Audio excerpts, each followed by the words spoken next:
الحمد لله الذي أرسل رسوله بالهدى ودين الحق ليظهره على الدين كله وكفى بالله شهيدا. وصلى الله على النبي الأمي وعلى آله وأصحابه الذين أقاموا دعوة الإسلامية إقامة لا مزيد عليه. فقد قال الله تبارك وتعالى في القرآن المجيد: يا أيها الذين آمنوا بالله ورسوله والكتاب الذي نزل على رسوله والكتاب الذي أنزل من قبل ومن يكفر بالله وملائكته وكتبه ورسله واليوم الآخر فقد ضل ضلالا بعيدا. صدق الله العظيم.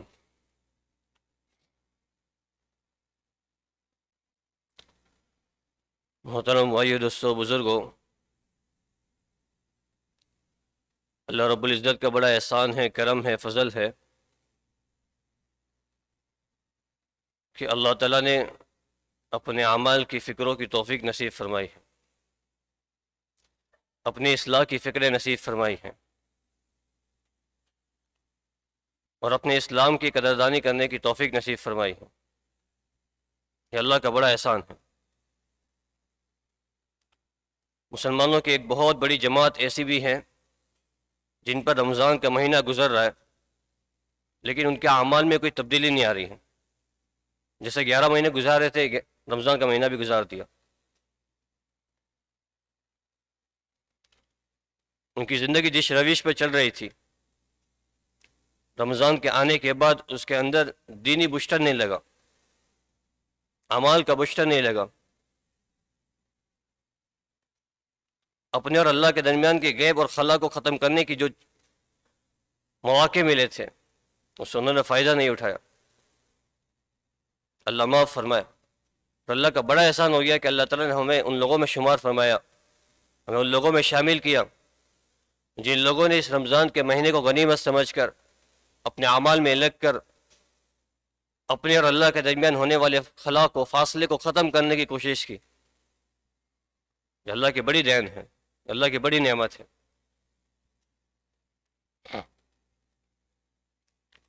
میں نے جو آیت کریمہ آپ حضرات کے سامنے تلاوت فرمائی، اللہ رب العزت نے اس کے اندر ایک مطالبہ کیا ہے کہ ایمان والو ایمان لاؤ۔ ایمان والوں سے ایمان لانے کا مطالبہ کیا گیا، اللہ پر، اس کے رسول پر، اس کتاب پر جو اس نبی پر نازل کی گئی ہے، اس سے پہلی کتابوں پر۔ اس کا اللہ کی طرف سے مطالبہ ہے۔ ایک سوال پیدا ہوتا ہے کہ ایمان والے تو پہلے ایمان لا چکے ہیں، وہ تو آلریڈی مسلمان ہیں، آلریڈی اسلام لا چکے، ایمان لا چکے، اللہ دوبارہ ان سے ایمان لانے کا کہہ رہا ہے کہ آپ ایمان لائے۔ اسی طرح آپ نماز میں دیکھتے ہیں، نماز کے اندر اگر جماعت کی شاید نماز ہو رہی ہے تو امام صاحب مکلف ہے صرف فاتحہ پڑھنے کے۔ اگر ہم علیحدہ نماز پڑھ رہے ہیں تو نماز کی حرکات میں صرف فاتحہ پڑھی جا رہی ہے، اس میں اہدنا الصراط المستقیم کہا جا رہا ہے کہ اللہ میں سیدھے راستے کی ہدایت دے۔ جب بندہ سیدھے راستے پر نہیں ہوتا تو مسجد میں کیوں آتا، نماز میں کیوں کھڑا ہوتا؟ اس کا مزید میں آنا، نماز میں کھڑا ہونا، یہ اس بات کی علامت ہے کہ وہ سیدھے راستے پر ہیں۔ پھر بھی اللہ اسے کہوا رہا ہے کہ اہدنا الصراط المستقیم، سیدھے راستے کی ہدایت دیں، ہر نماز میں منگوایا جا رہا ہے۔ اللہ اس موقع پہ کہہ رہا ہے یا ایھا الذین آمنوا آمنوا باللہ، ایمان والو ایمان لاؤ اللہ اس کے رسول پر، ایمان لاؤ اس کے اللہ اس کے رسول پر۔ مفسرین نے اس موقع پہ دو باتیں ذکر فرمائی ہیں۔ ایک تو یہ کہ کسی چیز کا ملنا ایک الگ چیز ہوتی ہے، دوسرا اس چیز کو باقی رکھنا، اس کو سنبھالنا، اس کی حفاظت کرنا، یہ علیحدہ چیز ہے۔ ماشاءاللہ اللہ تعالیٰ کی توفیق سے، اللہ کی مہربانی سے ہم سارے ایمان لے آ چکے، اللہ کا بڑا فضل ہے، ہم سارے مسلمان ہو چکے۔ اللہ کی طرف سے اس بات کا مطالبہ ہے کہ ایمان والو اپنے ایمان کو قبر کے گڑھے تک بچا کے لے کے جاؤ، اپنے ایمان کو موت کے آخری سانس تک بچا کے لے کے جاؤ۔ موت کا آخری سانس تک تمہارا اعتقاد، تمہارا یقین اللہ اس کے رسول پر ہو، اس کے کتاب پر ہو، اس بات کا مطالبہ کیا گیا۔ نماز میں اہدنا الصراط المستقیم کہا گیا، اللہ کا بڑا احسان ہو گیا، اس کی طرف سے توفیق ملنے کی بنیاد پر ہدایت کے راستے پہ چلنے کے لیے شروع ہو گئے، نماز کی توفیق مل گئی۔ اللہ موت تک کسی راستے پہ چلائے رکھ، اللہ موت تک کسی راستے پہ جاری رکھ۔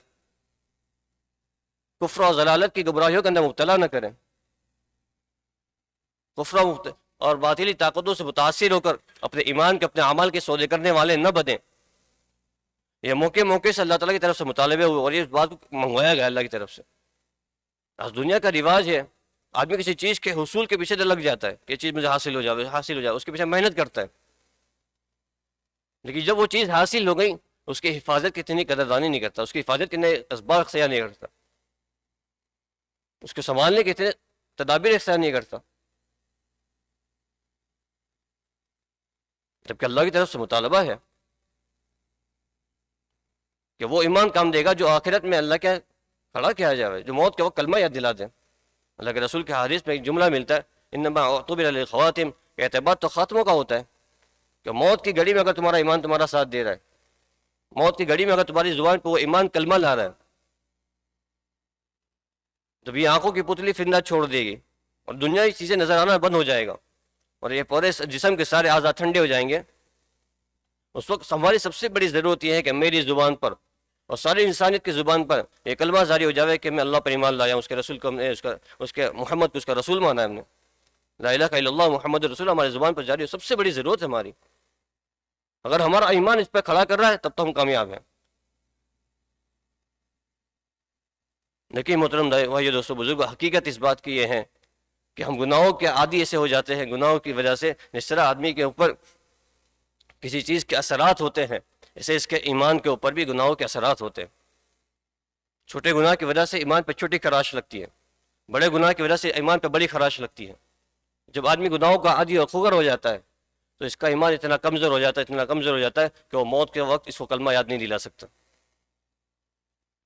وہ قبر کے عذاب سے اس کو نہیں بچا سکتا۔ یہ الگ بات ہے اس کے دل میں ایمان ہونے کی وجہ سے اس کو اللہ تعالیٰ ایک دن جنت میں ضرور داخل کریں گے،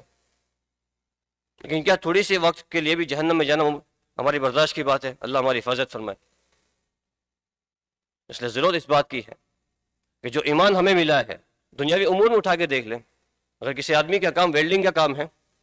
کسی آدمی کا ویلڈنگ کا کام ہے تو وہ آدمی اس کو پتا ہے کہ میں ایک تیز آنکھ سے میرا سابقہ پڑنے والا ہے، ایک تیز آنکھ کے ساتھ مجھے کام کرنا ہے، تو اپنی حفاظت کے اسباب اختیار کرتا ہے، وہ اپنی آنکھوں کے سامنے کوئی چشمہ رکھتا ہے، کوئی کانچ رکھتا ہے جس سے ڈائریکٹ وہ روشنی آنکھوں میں نہ جائے۔ اگر ڈائریکٹ روشنی آنکھوں میں گئی اس کی آنکھیں خراب کر دے گی، اپنی حفاظت کے سامان تیار کرتا ہے۔ گزشتہ زمانے کورونا کے زمانے کے اندر جو لوگ کورونا کے اندر کام کرنے والے تھے وہ انہوں نے اپنی حفاظت کے سامان تیار نہیں کیا، وہ ضرور کام کرتے تھے لیکن اپنی حفاظت کے ساتھ کام کرتے تھے۔ اسی طریقے سے ہمارے ایمان کی حفاظت ہماری ذمہ داری ہے، ہمارے ایمان کی حفاظت ہماری ذمہ داری ہے کہ گناہوں کی وجہ سے ایمان کمزور نہ ہو جائے، گناہوں کی وجہ سے ایمان ہمیں اللہ کے یہاں ہمارے جو مقاصد ہے، جو جنت کا حصول ہے، اس میں کہیں ہمارے آگے پیچھے کرنے والا نہ بن جائے۔ اور یہ محنتیں اللہ کی طرف سے جو مواقع دیے گئے، جو محنتیں کرائی جا رہی ہے، یہ ساری کی ساری اسی بنیاد پر ہیں کہ آدمی ایمان کے ملنے کے بعد ایمان کو بچا کر قبر میں لے کے جاوے، ایمان کے ملنے کے بعد۔ اس لیے نمازوں میں منگایا گیا، اللہ کی طرف سے مطالبات ہوئے، اس کے مطالبات ہوئے، اور بڑی اہم چیز ہے، بڑی اہم چیز ہے، اور باطل طاقتوں کی پہلے دن سے یہ کوشش رہی ہے کہ کسی نہ کسی طرح امت کے مادیت پر حملہ کر کے، ان کے یہاں سے دو طرح کے حملے ہوئے، ایک تو امت کی جانوں پہ حملے ہوئے، اور بہت بڑی تعداد وہ جنت میں جانے والی بن گئے، ان کو شہداء کا مقام مل گیا، اللہ نے ان کو شہید کا مقام دے دیا گا۔ لیکن فتنوں کے زمانے کے اندر ایک مادیت پر حملہ کر کے امت کی مادیت کرنے سے بدلا گیا۔ یہ امت کل تک جس کا معیار، جس کا مقصد آخرت تھا، اور اس کے بزرگوں نے، اس کے اکابرین، اس کے علماءوں نے اور اس کے صحابہ نے کفر و باطل کی طاقتوں کے سامنے ایک نعرے لگائے تھے، ان ہممنا وطلبنا الآخرہ، کہ ہمارا مقصد اور ہمارا موضوع آخرت ہے، ہمارا منتہا، ہماری انتہا تو آخرت ہے۔ حالانکہ انہیں دنیاوی ساری چیزیں ان کے سامنے پیش کی گئی، مال و متاع پیش کیا گیا، حکومتیں پیش کی گئی، عیش و عشرت کے نقشے پیش کیے گئے، سہولتیں پیش کی گئی، کہ انہوں نے کہا ہم اس لیے نہیں آئے ہیں لنخرج العباد من عبادت العباد الا عبادت اللہ کی وحدہ، ہم اس لیے آئے ہیں تاکہ بندوں کو بندوں کی غلامی سے نکال کر ایک واحد اور مالک اللہ کی عبادت میں ڈالنے کے لیے آئے ہیں۔ اپنے ایمان کی فکریں تھی، تو صرف ایمان کا مل جانا کافی نہیں ہے۔ صحابہ کرام نے ایمان کے ملنے کے بعد ایمان کو بچانے کی ساری زندگی محنت کی ہے، ساری زندگی۔ کہ حضور کی صحبت میں رہ کر حضور کے ذریعے سے جو ہم کو ایمان ملا ہے، یہ ایمان ہمارا قبر کے گھڑے تک کس طرح جاوے؟ تو کبھی اپنے ایمان کے بارے میں مطمئن نہیں ہوئے کہ میرا ایمان مل گیا، اطمینان ہو گیا، میں جنت کا مستحق ہوں، آج ہمارا اللہ معاف کرے۔ ہمارے یہاں آج یہ دور دورہ ہوا ہے کہ آدمی اپنے آپ کو مسلمان سمجھ لیتا ہے، ایمان والا سمجھ لیتا ہے، اور اس کے تحت اپنے آپ کو جنت کا حقدار سمجھ لیتا ہے کہ میں جنت کا حقدار ہو گیا۔ پوری شریعت میں متحرہ ہے، پورے قرآن کے احکامات ہیں، زندگی پوری ایگزام ہے۔ حضرت ابوبکر صدیق رضی اللہ تعالیٰ عنہ کے بارے میں روایتوں میں آتا ہے کہ وہ اللہ کے وہ نیک بندے تھے جو اس مخلوق کے اندر، انسانیت کے اندر اللہ کے رسول صلی اللہ علیہ وسلم کے بعد سب سے افضل ترین شخص ہے اس امت کا۔ وہ کہہ رہا ہے جب ان کا انتقال ہونے لگا اور سارے اسلامک امپائر کی ذمہ داری حضرت عمر کے کندھوں پہ ڈالی گئی، حضرت عمر ان کی خدمت میں تھے، وہ نصیحت کر رہا ہے کہ عمر، میں نے جہاں بھی قرآن کے اندر جنت کا تذکرہ پڑھا، اللہ نے اس کو اس کے نیک اعمالوں کے ساتھ جوڑا ہوا ہے، اللہ نے اس کو نیک اعمال کے ساتھ میں بیان کیے ہوئے ہیں۔ جب ان چیزوں کو میں پڑھتا ہوں مجھے اپنے بارے میں بڑا دکھ ہوتا ہے، میں ان میں سے کسی ایک میں بھی اپنے آپ کو فٹ نہیں سمجھتا۔ کون کہہ رہا ہے؟ وہ صدیق رضی اللہ تعالیٰ عنہ کہہ رہا ہے کہ عمر، میں جب جہنم کا تذکرہ پڑھتا ہوں تو اللہ نے جہنم کو اس کے برے اعمالوں کے ساتھ بیان کیا ہوا ہے۔ جب میں اس چیز کو پڑھتا ہوں مجھے اپنی ذات کے بارے میں یقین ہو جاتا ہے کہ میں ضرور ان میں سے کسی ایک عمل کے اندر مبتلا ہوں۔ اس لیے میرے دوستوں، محترم بھائی، دوستوں، بزرگوں، اس زمانے کے اندر، ان ملکوں کے اندر خاص کر اپنے ایمان کے اوپر ہونے والے حملوں کی پہچان ضروری ہے کہ ہمارے ایمان کو کس طرح سلب کیا جا رہا ہے، ہمارے مادیت پہ کس طرح حملہ کیا جا رہا ہے۔ کل تک ہمارا جو مقصد آخرت تھا، کل تک جو ہمارا مقصد اللہ اس کے رسول کی اطاعت تھی، اللہ اس کے رسول کی رضامندی تھی، ہمارے اس مقصد کے اندر دنیا کی محبتوں کو ڈال کر، دنیاوی فتنے کو ڈال کر، عیش و شرف کے نقشہ کے فتنوں کو ڈال کر اور دنیاوی چیزوں کے حصول کو مقصد بنا کر ہمارے آخرت کی طرف سے ہمارا ڈائریکشن چینج کر دیا گیا، ہمارا ڈائریکشن چینج کر دیا گیا۔ اور یہ مسلمان، بھولا بالا مسلمان، ان کی باتوں میں آ کر دنیاوی عام قوموں کی طرح اپنے آپ کو انہی رسم و رواج کے اندر شامل کر کے وہ بھی اپنے زندگی کا مقصد یہ سمجھ بیٹھ رہے ہیں، وہ بھی اپنی زندگی گزارنے کا مقصد یہ سمجھ بیٹھ رہے ہیں۔ اس لیے محترم بھائیو بزرگوں، بڑی ضرورت ہے، اسباب کے ذریعے سے ہمارے مادیت پہ حملہ کیا جا رہا ہے،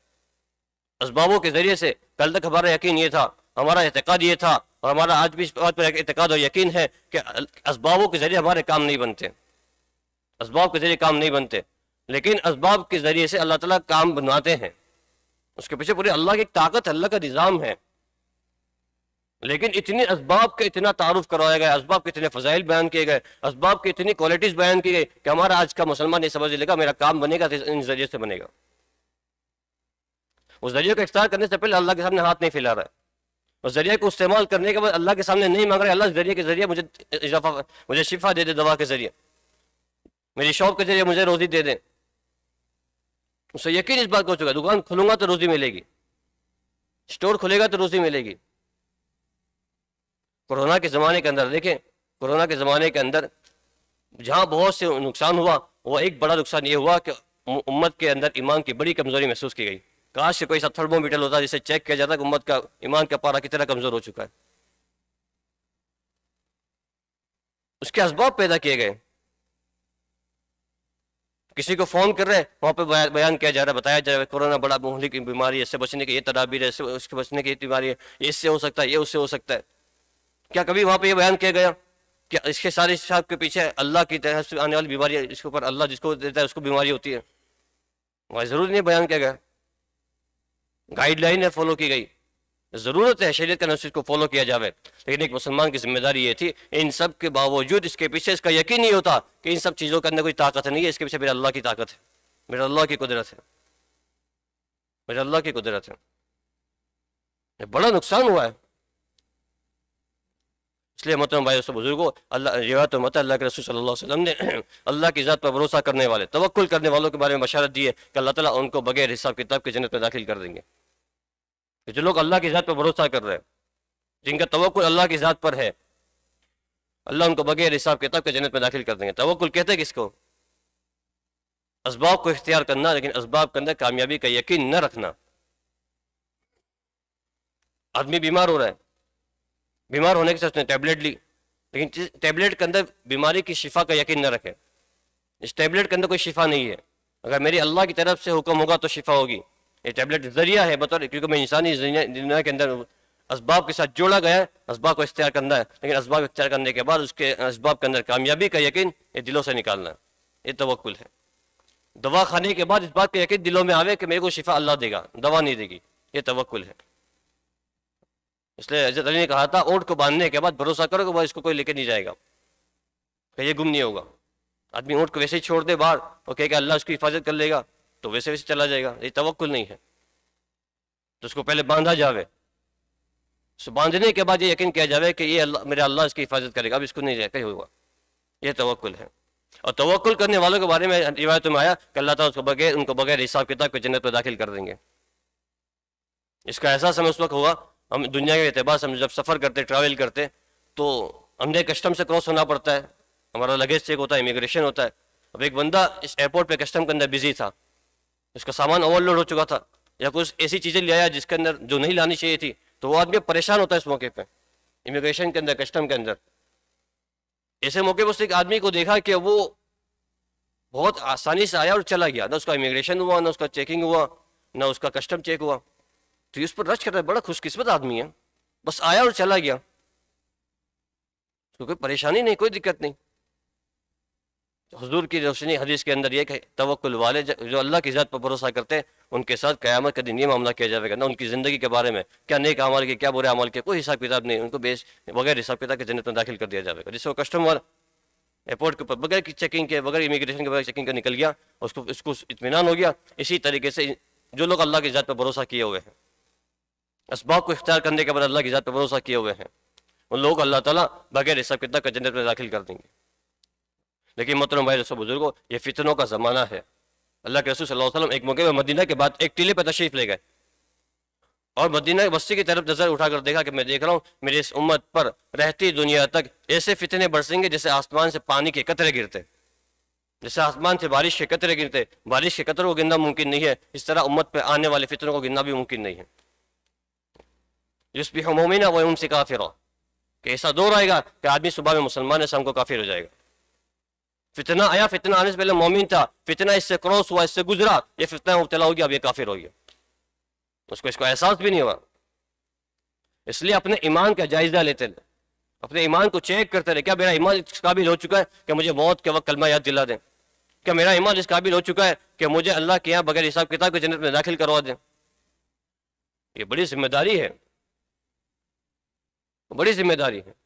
اس دور انٹرنیٹ کے زمانے کے اندر آج جو فتنے سالوں اور دسیوں سالوں میں آتے تھے، اس دور انٹرنیٹ کے زمانے کے اندر وہ آن اور شان سیکنڈ کے اندر تک پہنچ جاتے ہیں، اور سیکنڈوں میں، ہمارے منٹوں میں ہمارے تک پہنچ جاتے ہیں۔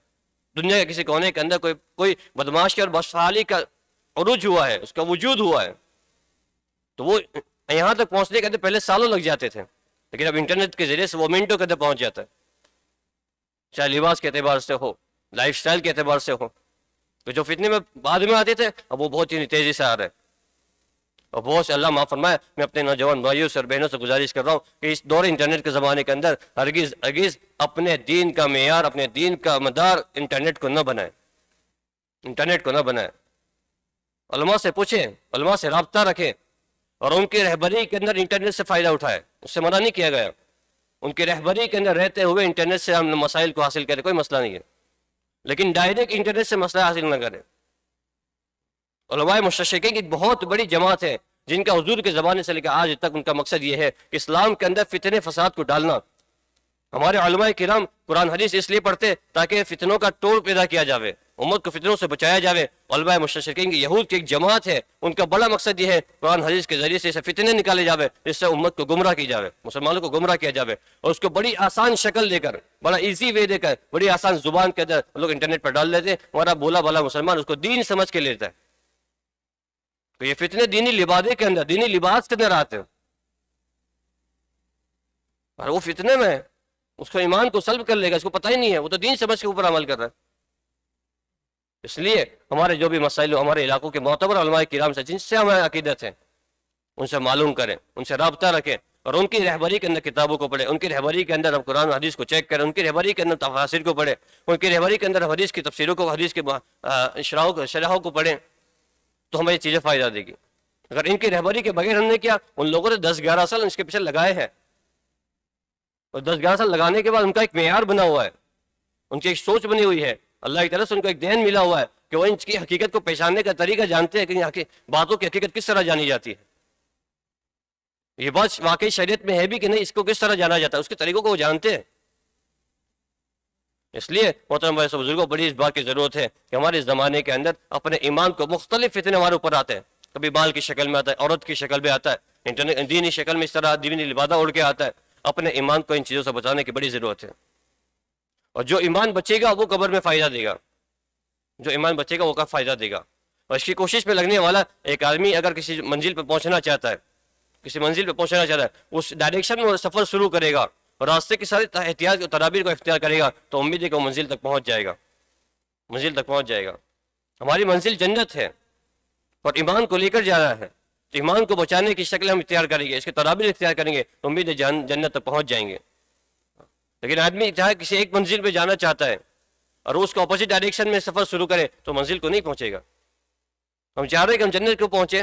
لیکن ہمارے اعمال، ہمارے اخلاق، ہمارے کردار، ہماری بات کرنے کی اسٹائل اور ہماری لائف اسٹائل غیروں والی، یہود نصارہ والی بنی ہوئی ہو، یہ آدمی جنت تک نہیں پہنچ سکتا. حکومتوں کے رجسٹروں کے اندر، مسلمانوں کے رجسٹروں کے اندر مسلمان نام لکھا جانا یہ مسلمان ہونے کی علامت نہیں ہے. حکومتوں کے رجسٹروں کے اندر نام لکھا گیا، ڈاکیومنٹ کے اوپر نام لکھ دیا گیا عبد الرحمن ہے، عبد الرحیم ہے، لیکن اس کی لائف اسٹائل عبد الرحمن اور عبد الرحیم جیسی نہیں تھی، اسلامی شریعت کے دائرے میں نہیں تھی. کل قیامت کے میدان میں، کل حشر کے میدان میں یہود نصارہ کے ساتھ کھڑا کیا جائے گا.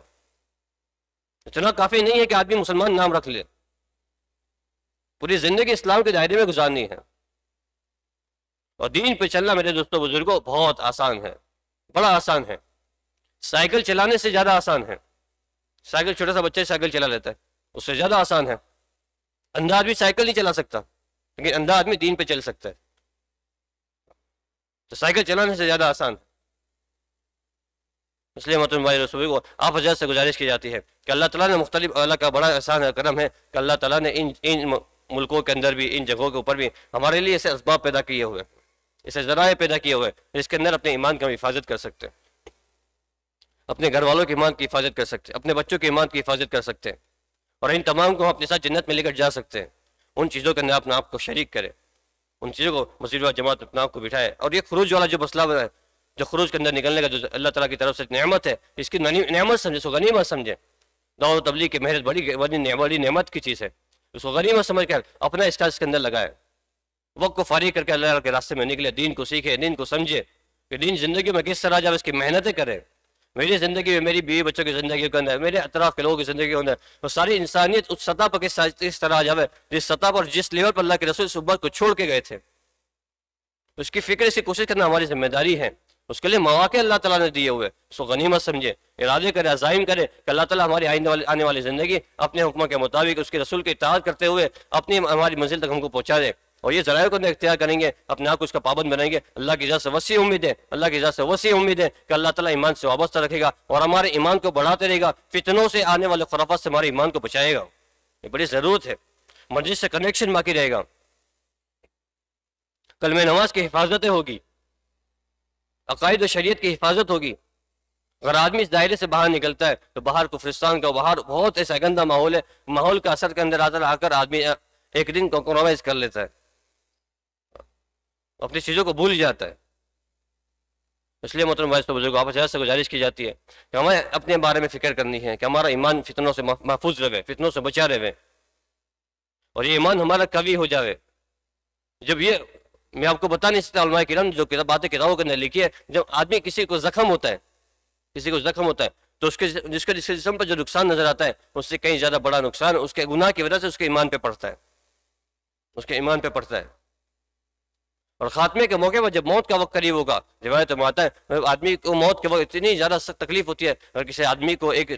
پین لگ جاتی ہے تو اس کو جو تکلیف کا احساس ہوتا ہے، کسی کو 2 پین لگ گئی اس کو اس سے زیادہ تکلیف ہوگی، کسی کو 10 پین لگ گئی اس سے زیادہ تکلیف ہوگی، کسی کو ایک ساتھ 100 پینے مار دی گئی تو اس کو زیادہ تکلیف ہوگی. اور کیا بندے اس آدمی کا کیا حال ہوگا جس کے بدن پر تلوار کے 100 وار ایک ساتھ کیے جاوے، 1000 وار ایک ساتھ کیے جاوے، جس کے بدن پر تلوار کے 1000 وار ایک ساتھ کیے جاوے، اس آدمی کی تکلیف کا کیا اندازہ ہوگا کہ اللہ کے سبحانہ موت کے وقت آدمی کی حالت یہ ہوتی ہے، اس کو اتنا تکلیف ہوتی ہے جیسے اس کے بدن کے اوپر ایک ساتھ 1000 تلواروں کے وار کیے گئے ہوں. اتنی سخت گڑی ہے اور ہمارا کمزور ایمان وہ ڈیفینس نہیں کر پائے گا. اس لیے محترم ویسے بزرگوں، اس زمانے کے اندر ضرورت ہے اپنے ایمان کو مضبوط کریں، اس کی نگرانی کریں، اور اس کے اندر کمی کوتاہی نہ ہو، اس کی پابندی کریں، اور اس کو بڑھانے کی کوشش کریں، اس کو بڑھانے کی کوشش کریں، تاکہ جب ضرورت کا موقع آوے، جب ضرورت کا موقع آوے اس وقت یہ ہمارا ایمان ہمیں اللہ کے یہاں سچا ثابت کر دے، ہمارا یہ ایمان ہم کو جہنم کی آنکھ سے بچا لے، ہمارا یہ ایمان ہماری قبر کو نور کا ذریعہ بنا دے، ہماری قبر کو جنت کا گارڈن بنا دے، جنت کا باغ بنا دے، یہ ضرورت ہے۔ اس لیے محترم بھائی بزرگوں، گزارش کی جا رہی ہے اپنے آپ کے ارادے کرے، اللہ تعالیٰ ہماری باتوں کو کہنے سننے سے عمل کی توفیق عطا فرمائے۔ وآخر دعوانا الحمدللہ رب العالمین۔